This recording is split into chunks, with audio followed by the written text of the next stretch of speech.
حضرت سلیمان علیہ السلام حضرت داؤد علیہ السلام کے فرزند ہیں۔ یہ اپنے مقدس باپ کے جانشین ہوئے اور اللہ تعالیٰ نے ان کو بھی نبوت اور سلطنت دونوں سعادتوں سے سرفراز فرما کر تمام روئے زمین کا بادشاہ بنا دیا، اور 40 برس تک آپ تخت سلطنت پر جلوہ گر رہے۔ جنوں انسان، شیاطین اور چرندوں پرندوں درندوں سب پر آپ کی حکومت تھی۔ سب کی زبانوں کا آپ کو علم عطا کیا گیا، اور طرح طرح کی عجیب و غریب صنعتیں آپ کے زمانے میں بروئے کار آئیں۔ چنانچہ قرآن مجید میں ہے، ترجمہ کنز الایمان: اور سلیمان داؤد کا جانشین ہوا اور کہا، اے لوگو، ہمیں پرندوں کی بولی سکھائی گئی اور ہر چیز میں سے ہم کو عطا ہوا، بے شک یہی ظاہر فضل ہے۔ اسی طرح قرآن مجید میں دوسری جگہ ارشاد ہوا، ترجمہ: اور سلیمان کے بس میں ہوا کر دی، اس کی صبح کی منزل 1 مہینہ کی راہ اور شام کی منزل 1 مہینہ کی راہ، اور ہم نے اس کے لیے پگھلے ہوئے تانبے کا چشمہ بہایا، اور جنوں میں سے وہ جو اس کے آگے کام کرتے اس کے رب کے حکم سے، اور جو ان میں ہمارے حکم سے پھرے ہم اسے بھڑکتی آگ کا عذاب چکھائیں گے۔ اس کے لیے بناتے جو وہ چاہتا، اونچے اونچے محل اور تصویریں اور بڑے حوضوں کے برابر لگن اور لنگردار دیگیں۔ ایک مرتبہ حضرت سلیمان علیہ السلام جنوں انس وغیرہ اپنے تمام لشکروں کو لے کر طائف یا شام میں وادی نمل سے گزرے، جہاں چیونٹیاں بکثرت تھیں۔ تو چیونٹیوں کی ملکہ جو مادہ اور لنگڑی تھی، اس نے تمام چیونٹیوں سے کہا کہ اے چیونٹیوں، تم سب اپنے گھروں میں چلی جاؤ، ورنہ حضرت سلیمان اور ان کا لشکر تمہیں بے خبری میں کچل ڈالے گا۔ چیونٹی کی اس تقریر کو حضرت سلیمان علیہ السلام نے 3 میل کی دوری سے سن لیا اور مسکرا کر ہنس دیے۔ چنانچہ اللہ تعالیٰ نے قرآن مجید میں فرمایا، ترجمہ: یہاں تک کہ جب چیونٹیوں کے نالے پر آئے، ایک چیونٹی بولی، اے چیونٹیوں، اپنے گھروں میں چلی جاؤ، تمہیں کچل نہ ڈالیں سلیمان اور ان کے لشکر بے خبری میں۔ تو اس کی بات سے مسکرا کر ہنسا۔ اس قرآنی واقعے سے چند اسباق معلوم ہوئے۔ نمبر 1، چیونٹیوں کی آواز کو 3 میل کی دوری سے سن لینا، یہ حضرت سلیمان علیہ السلام کا معجزہ ہے، اور اس سے معلوم ہوا کہ انبیاء کرام علیہم السلام کی بصارت اور سماعت کو عام انسانوں کی بصارت و سماعت پر قیاس نہیں کر سکتے، بلکہ حق یہ ہے کہ انبیاء کرام کا سننا اور دیکھنا اور دوسری طاقتیں عام انسانوں کی طاقتوں سے کہیں زیادہ ہوا کرتی ہیں۔ نمبر 2، چیونٹی کی تقریر سے معلوم ہوا کہ چیونٹیوں کا بھی یہ عقیدہ ہے کہ کسی نبی کے صحابی جان بوجھ کر کسی پر ظلم نہیں کرتے، کیونکہ چیونٹی نے وہم لا یشعرون کہا، یعنی حضرت سلیمان علیہ السلام اور ان کی فوج اگر چیونٹیوں کو کچل ڈالیں گے تو بے خبری کے عالم میں، ورنہ جان بوجھ کر ایک نبی کے صحابی ہوتے ہوئے وہ کسی پر ظلم و زیادتی نہیں کریں گے۔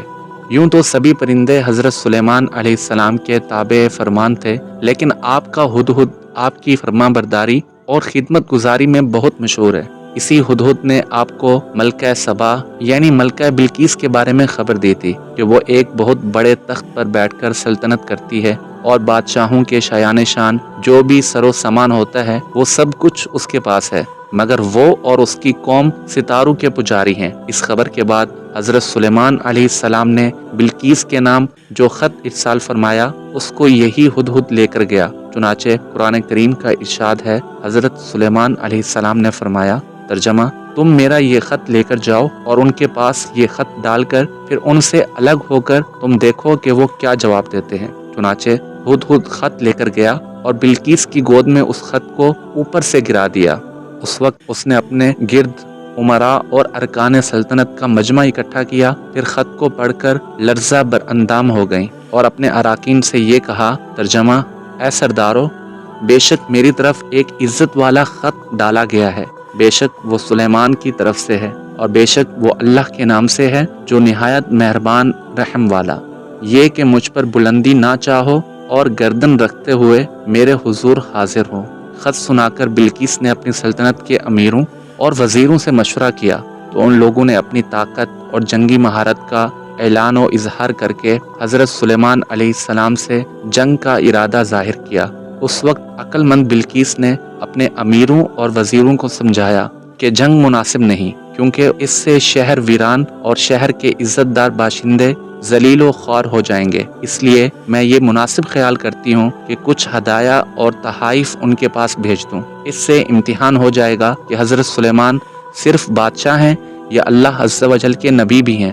اگر وہ نبی ہوں گے تو ہرگز میرا ہدیہ قبول نہیں کریں گے، بلکہ ہم لوگوں کو اپنے دین کے اتباع کا حکم دیں گے، اور اگر وہ صرف بادشاہ ہوں گے تو میرا ہدیہ قبول کر کے نرم ہو جائیں گے۔ چنانچہ بلقیس نے 500 غلام، 500 لونڈیاں بہترین لباس اور زیوروں سے آراستہ کر کے بھیجے، اور ان لوگوں کے ساتھ 500 سونے کی اینٹیں اور بہت سے جواہرات اور مشک و عنبر اور ایک تاج مع ایک خط کے اپنے قاصد کے ساتھ بھیجا۔ ہدہد یہ سب دیکھ کر روانہ ہو گیا اور حضرت سلیمان علیہ السلام کے دربار میں آ کر سب خبریں پہنچا دی۔ چنانچہ بلقیس کا قاصد جب چند دنوں کے بعد تمام سامانوں کو لے کر دربار میں حاضر ہوا تو حضرت سلیمان علیہ السلام نے غضبناک ہو کر قاصد سے فرمایا، جس کو قرآن مجید میں اس طرح ذکر کیا گیا۔ ترجمہ فرمایا، کیا مال سے میری مدد کرتے ہو تو جو مجھے اللہ نے دیا وہ بہتر ہے اس سے جو تمہیں دیا، بلکہ تم ہی اپنے تحفے پر خوش ہوتے ہو۔ پلٹ جاؤ ان کی طرف تو ضرور ہم ان پر وہ لشکر لائیں گے جن کی انہیں طاقت نہ ہوگی، اور ضرور ہم ان کو اس شہر سے ذلیل کر کے نکال دیں گے، یوں کہ وہ پست ہوں گے۔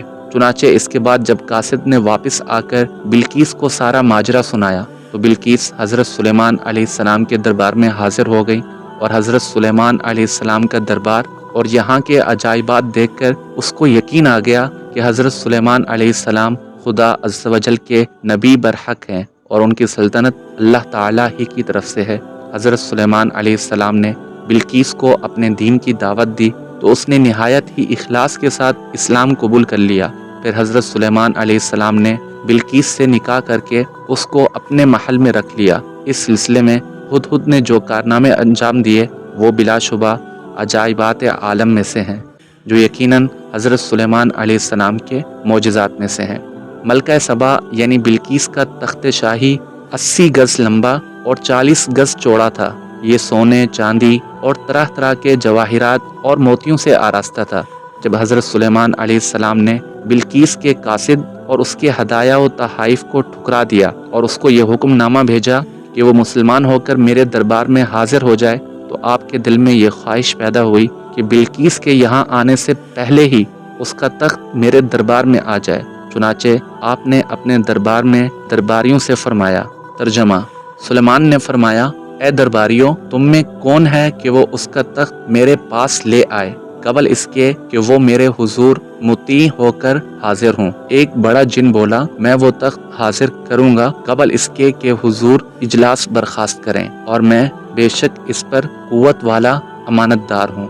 جن کا بیان سن کر حضرت سلیمان علیہ السلام نے فرمایا کہ میں یہ چاہتا ہوں کہ اس سے بھی جلد وہ تخت میرے دربار میں آ جائے۔ یہ سن کر آپ کے وزیر حضرت آصف بن برخیہ رضی اللہ عنہ، جو اسم اعظم جانتے تھے اور ایک با کرامت ولی تھے، انہوں نے حضرت سلیمان علیہ السلام سے عرض کی، جیسا کہ قرآن مجید میں ہے۔ ترجمہ اس نے عرض کی، جس کے پاس کتاب کا علم تھا، کہ میں اسے حاضر کر دوں گا ایک پلک جھپکنے سے پہلے۔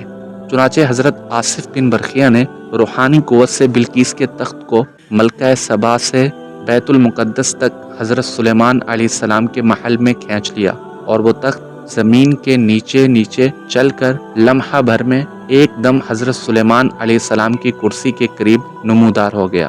تخت کو دیکھ کر حضرت سلیمان علیہ السلام نے یہ کہا۔ ترجمہ یہ میرے رب کے فضل سے ہے تاکہ مجھے آزمائے کہ میں شکر کرتا ہوں یا ناشکری، اور جو شکر کرے وہ اپنے بھلے کو شکر کرتا ہے، اور جو ناشکری کرے تو میرا رب بے پرواہ ہے، سب خوبیوں والا۔ اس قرآنی واقعے سے ثابت ہوتا ہے کہ اللہ تعالیٰ اپنے اولیاء کو بڑی بڑی روحانی طاقت و قوت عطا فرماتا ہے۔ ملک شام میں جس جگہ حضرت موسیٰ علیہ السلام کا خیمہ گاڑا گیا تھا، ٹھیک اسی جگہ حضرت داؤد علیہ السلام نے بیت المقدس کی بنیاد رکھی، مگر عمارت پوری ہونے سے قبل ہی حضرت داؤد علیہ السلام کی وفات کا وقت آن پہنچا، اور آپ نے اپنے فرزند حضرت سلیمان علیہ السلام کو اس عمارت کی تکمیل کی وصیت فرمائی۔ چنانچہ حضرت سلیمان علیہ السلام نے جنوں کی ایک جماعت کو اس کام پر لگایا، اور عمارت کی تعمیر ہوتی رہی، یہاں تک کہ آپ کی وفات کا وقت قریب آ گیا اور عمارت مکمل نہ ہو سکی تو آپ نے یہ دعا مانگی کہ الہی میری موت جنوں کی جماعت پر ظاہر نہ ہو پائے تاکہ وہ برابر عمارت کی تکمیل میں مصروف عمل رہیں اور ان کو جو علم غیب کا دعویٰ ہے وہ بھی باطل ٹھہرے۔ یہ دعا مانگ کر آپ محراب میں داخل ہو گئے اور اپنی عادت کے مطابق اپنی لاٹھی ٹیک کر عبادت میں کھڑے ہو گئے اور اسی حالت میں آپ کی وفات ہو گئی۔ مگر جنات یہ سمجھ کر کہ آپ زندہ کھڑے ہوئے ہیں برابر کام میں مصروف رہے اور عرصہ دراز تک آپ کا اسی حالت میں رہنا جنوں کے گروہ کے لیے کچھ باعث حیرت اس لیے نہیں ہوا کہ وہ بارہا دیکھ چکے تھے کہ آپ ایک ماہ بلکہ کبھی کبھی دو ماہ برابر عبادت میں کھڑا رہا کرتے ہیں، غرض 1 سال تک وفات کے بعد آپ اپنی لاٹھی کے سہارے کھڑے رہے، یہاں تک کہ بحکم الہی دیمک نے آپ کے عصا کو کھا لیا اور عصا کے گر جانے سے آپ کا جسم مبارک زمین پر آ گیا۔ اس وقت جنوں کی جماعت اور تمام انسانوں کو پتہ چلا کہ آپ کی وفات ہو گئی ہے۔ قرآن مجید میں اللہ تعالیٰ نے اس واقعے کو ان لفظوں میں بیان فرمایا۔ ترجمہ: پھر جب ہم نے اس پر موت کا حکم بھیجا، جنوں کو اس کی موت نہ بتائی مگر زمین کی دیمک نے کہ اس کا عصا کھاتی تھی۔ پھر جب سلیمان زمین پر آیا، جنوں کی حقیقت کھل گئی۔ اگر غیب جانتے ہوتے تو اس خواری کے عذاب میں نہ ہوتے۔ اس قرآنی واقعے سے یہ ہدایت ملتی ہے کہ انبیاء کرام علیہ السلام کے مقدس بدن وفات کے بعد سڑتے گلتے نہیں۔ حدیث شریف میں ہے جس کو ابن ماجہ نے روایت کیا، ان اللہ حرم علی الارض ان تأکل اجساد الانبیاء، بے شک اللہ نے زمین پر حرام فرما دیا کہ وہ انبیاء کے جسموں کو کھائے، لہٰذا اللہ کے نبی زندہ ہیں اور ان کو روزی دی جاتی ہے۔ حضرت سلیمان علیہ السلام کی عمر شریف 53 سال کی ہوئی۔ 13 برس کی عمر میں آپ کو بادشاہی ملی اور 40 برس تک آپ تخت سلطنت پر جلوہ گر رہے۔ آپ کا مزار اقدس بیت المقدس میں ہے۔ واللہ تعالی اعلم ورسولہ اعلم۔ اللہ عز و جل کی ان پر رحمت ہو اور ان کے صدقے ہماری مغفرت ہو، آمین بجاہ النبی صلی اللہ علیہ وسلم۔